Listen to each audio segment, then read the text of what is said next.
Hola, bonjour, merhaba, konnichi, wagwan, hello. You know who it is, people, it's Arsenal's Realist. Blood, what are you saying again? Always pissing me off? Say it, go on. Blood, AFTV and Wenger out, Unai out, you're a dickhead, that's what I'm saying. What, bruv? Man, I'm a dickhead. Blood, you're a little AFTV fanboy, bruv, yeah? Yeah, and what? I'm proud, blood. Exactly, you're proud, bruv. What are you proud of, bruv? Being a bandwagon builder, going for the secondary issue, not the main one. Yeah, bruv, he was the main issue. I went for the main issue, yeah? Wenger weren't the main issue, bruv. If Wenger was the main issue, we would have got rid of him, and now we would have the main issue gone, and it would all be different, and we'll be brilliant, wouldn't we? Why are we not brilliant then, yeah? Because it's fucking fans like you! That's why we're not brilliant. It's people like you, yeah? And ultimately, it's fucking, we need to build the bandwagon. We need to get people out. That's all we need to do, yeah? And at the end of the day, let's get it right. Let's get it right, yes. Unai Emery's fucking fault, son, yeah? You bastard. Oh, here we go, because it's fucking Unai Emery now. So now there's a new main problem, yeah? So what, you're looking to build another bandwagon, yeah? Yeah, mate, gotta build the wagon. We're saving Arsenal. We're fucking saving Arsenal. Well, that's it, bruv. You follow your AFTV people. You do what you've got to do. You build your bandwagon against Unai Emery and all the players and this and that, yeah? You little prat. You do what you got to do, yeah? You little mophead. Why you got a mop on your head for? Why are you lying for? And me and Arsenal's realists and all of the people who know what's best for the club and the truth what's going on, the parasite at the top sucking it, will do what we do. He's not a parasite, we're self-sustaining. We agreed to it. Why did we agree to the self-sustaining model? It's fans like you why we're in this position. It's Wenger why we're in this position. It's because we won trophies that we're in this position. It's you, fans like you, yeah? It's me and AFTV and Cronky that's going to get us back to the top, yeah? Shut up, bruv, man, you silly donut. Do you know what? It's, at the end of the day, a lightning rod. Have you ever heard of that? I have heard of a lightning rod. I'll stick it up your batty, bro. That's what I'll do with the lightning rod. Oh, they're insults. That's all I get from you. Insults. What are you going to stick up my ass, bruv? You're going to stick nothing up it, bruv. Yeah? A lightning rod is somebody who is put forth by a group of people to absorb all the energy and the negative energy and rare. That's what Wenger was, yeah? We're lucky we got success, yeah? At the times we did, yeah? Due to Wenger's brilliance. And now we need to support Unai Emery and do what's best. Do you know what? Why am I even talking to you, little prick? Let me do my Q&A, bruv. Q&A? No one watches your shit videos anyway. You ain't doing one. I'm not letting you do one, yeah? Who? I'm not doing a Q&A. Listen, you angry little mophead, bruv, yeah? It's time for you to go. And we'll carry on. We'll do my Q&A, people. We'll do a few little questions, yeah? Sorry about that little prat, bruv, yeah? What you saying? Ow. Oh, do you know what? It's over. Forget that brother, bruv. Forget that brother. He's a donut. What kind of a brother wears a mop on his head? Really, yeah? We'll start with the Q&A though, people, yeah? Bing, bang, boosh.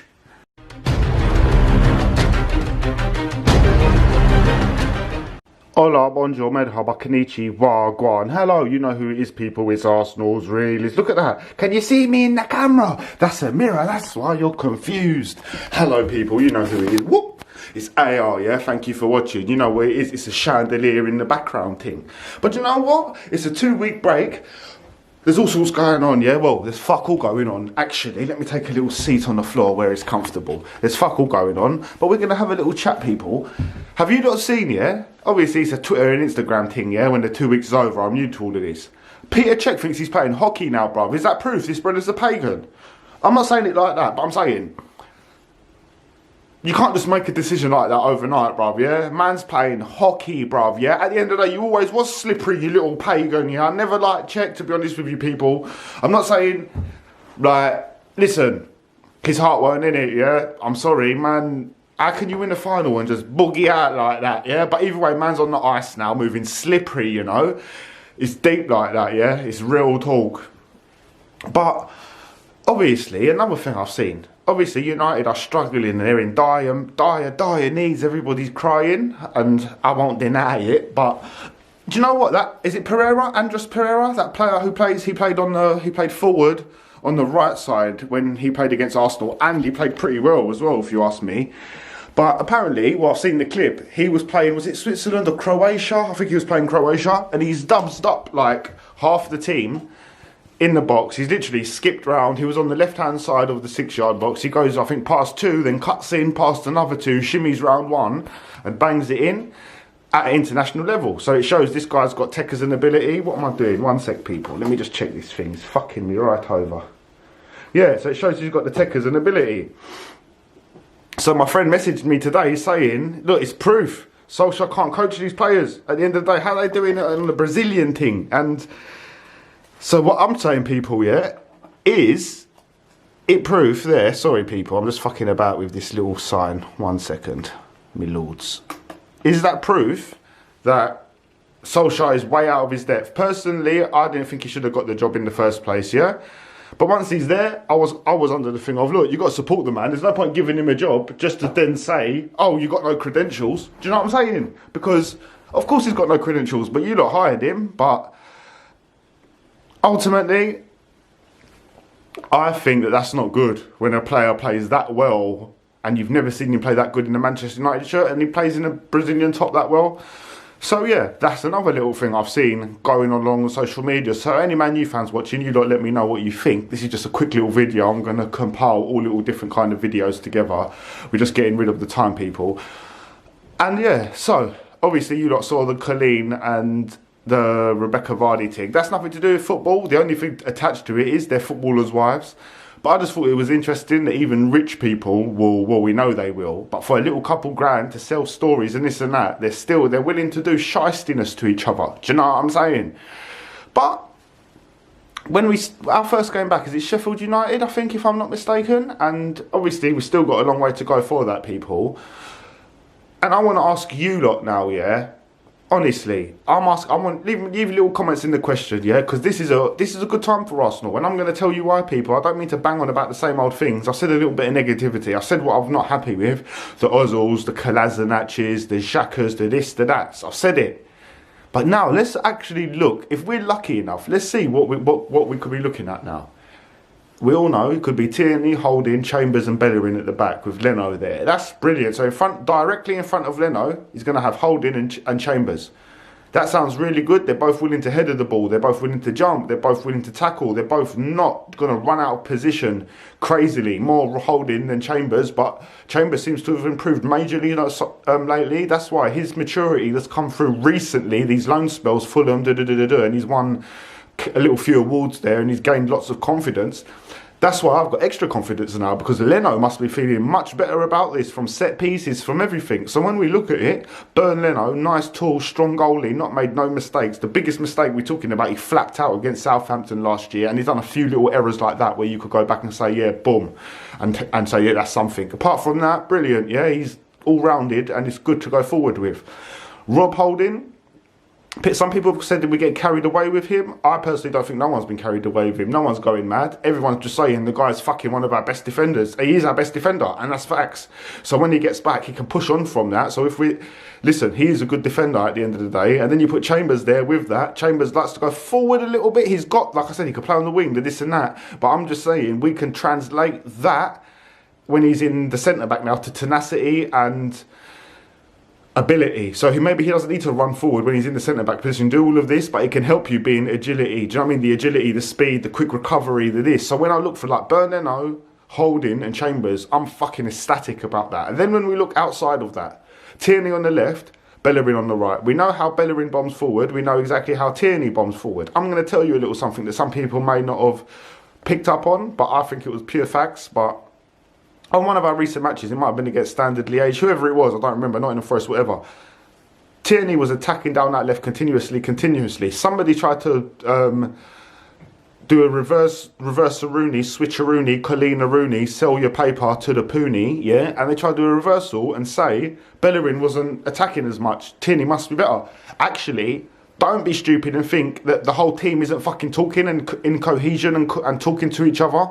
So they're going to not just both go all-out attack all the time, because if one of them gets caught out up front, Bellerin or Tierney, and a counter comes, ideally you would like to think that Rob Holding, Chambers and Tierney, or whoever's left at the back, could just for the 10 minutes or 10 seconds go into a back three to defend it. So instead of both bombing forward, I think they've got a good balance, and we're going to see a good balance when it comes through. Tierney going mad. Straight away they think they've clocked Tierney for the half hour. Switch it up. Bellerin goes ham. Boom, boom, boom, boom, boom. And the whole time we got Holding and Chambers there. Yeah, we're obviously Leno behind them, but giving them solidarity and confidence, yeah? So that's another thing to look forward to, people. Now, we're going to add a whole new element to Arsenal very soon. You're thinking, what am I talking? I'm not talking about wind, earth and fire, yeah? And fucking danky, all the elements. No. We're going to add a new element because our midfield now has been starved, people. It's been starved of the option to pass out to the wide. Yeah, Kolasinac will bolt down every now and again. But when we saw, we're not in the Forest, Standard Liège, all the games recently where we have had Chambers on, or we've then put Tierney on left, Bellerin on the right, and we've seen all these functions slowly come together, yeah, like a little bit of artwork from Unai Emery.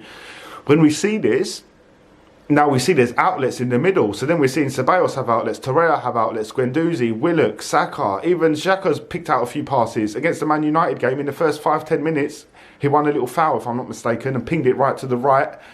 And then, yeah, ultimately something bad happened from that, but that wasn't his fault. But the point is, what I'm trying to make is, on top of us getting a whole new defence back, Chambers bringing out of nowhere, coming up, literally a year ago, you wouldn't have banked on him being the one you're happy to have back. Bellerin, Tierney a big improvement, him and Bellerin talking to each other, really attacking that defence between them. Then when you look at the midfield, what we could have, adding to it, wing-wise, like I said, Tierney going forward with Bellerin, like let's say for instance, you've got Ceballos, Willock and Torreira on, yeah? For instance, I know some people might swap Willock for Guendouzi, but let's just say, alright, Guendouzi then. Listen. Before, now, in the last few games, there's no option. Guendouzi's got to press forward, fight, look for that pass. It might not come off. Aubameyang can't get in the game. Rare. Tierney and Bellerin are going to link everything up, people. Everything. So these are things we can be very, very happy to look forward to. Then, even when we go into the strike force, oh, we got Lacazette, we got Aubameyang. Yeah, that's all good. But do you know what, people? Yeah, Pepe's there. He's going to improve, and I hope he will, and his time will come. But we've got Martinelli as well. So on top of it, we've got options now, people. So for anyone to be overly pessimistic at this point, unless it's about Stan Kroenke and our overall position, I was furious this time 6 months ago, and we were shit. And we're still very underachieving. But you know what? Due to luck, and so has it, we got a Martinelli, 9 million. Lovely. Thanks to Wenger, we got Lacazette and Aubameyang. Yeah, because he was at Arsenal so long, the Kroenkes probably felt bad for him. 22 years. Let's actually get him to people. We've got Willock come through. That's Aldon. We've got Saka come through. Aldon. Something to be happy about. Guendouzi. Was that 9 mil or 6 million again? So we've got these little things. They wasn't planned, but it's happened, and I'm not going to deny it just so I can build a bandwagon against Kroenke. I'll build the bandwagon against Kroenke anyway. But I'm not going to deny our youngers and our future and Arsenal saying, do you know what? Right about now, technically, we possibly could fight, sweat and bleed, but there is a chance we could say at the end of the year we're the third best in this country. If we bleed to it, it won't be easy. But, so when I look at it all rounded, have we improved up front?